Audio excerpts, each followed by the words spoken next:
numbers of refugees.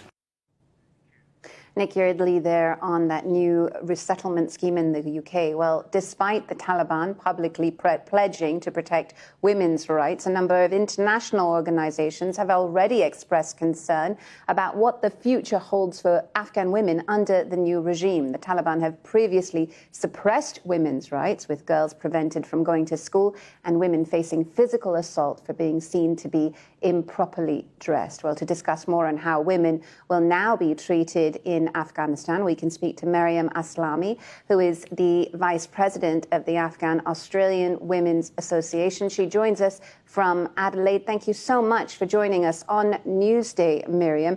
I understand that you still have family and friends in Afghanistan. How are they taking the news of the Taliban now being in power, and what are they telling you about what life is like now there? Thanks for having me. To be honest, everyone back home and in Australia, like all around the world, all Afghans are just shocked.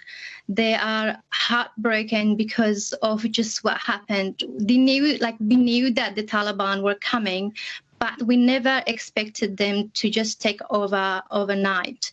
And everyone is just shocked. And people don't have good experience from their government in the past 2 decades ago. That's why they don't trust on what they're actually telling people, what they're assuring people of. So they are in fear. I have spoken with my family and my relatives and friends, and they have locked themselves at home, and they don't want to go out because they don't want to face the same sort of situations that they used to face when Taliban was there before. So yeah, everyone is shocked. Yeah, Miriam, in our report from Lise Doucette, the Taliban have said in a press conference that the rights of women will be respected under the framework of Islamic law. Do you believe that? To be honest, no, because all these politicians, even before Taliban, they have been promising people these promises, and they never have fulfilled these promises. And now in Afghanistan, no one would actually believe any politicians because they all have betrayed them. They have broken their trusts. So how can we actually, trust these people? These people were the ones who used to do the suicide bombs and killing innocent people on the streets. How are we going to actually trust them now? They have to actually prove that for the Afghan people and Afghan community, so they can actually trust them. They have broken their trust now. So I don't think anyone would actually trust that. They do say that, okay, we have women will have the rights to education. They will have the rights to work within the Sharia law. But previously, women had the rights to go out, but with burqas, and that was their Sharia law.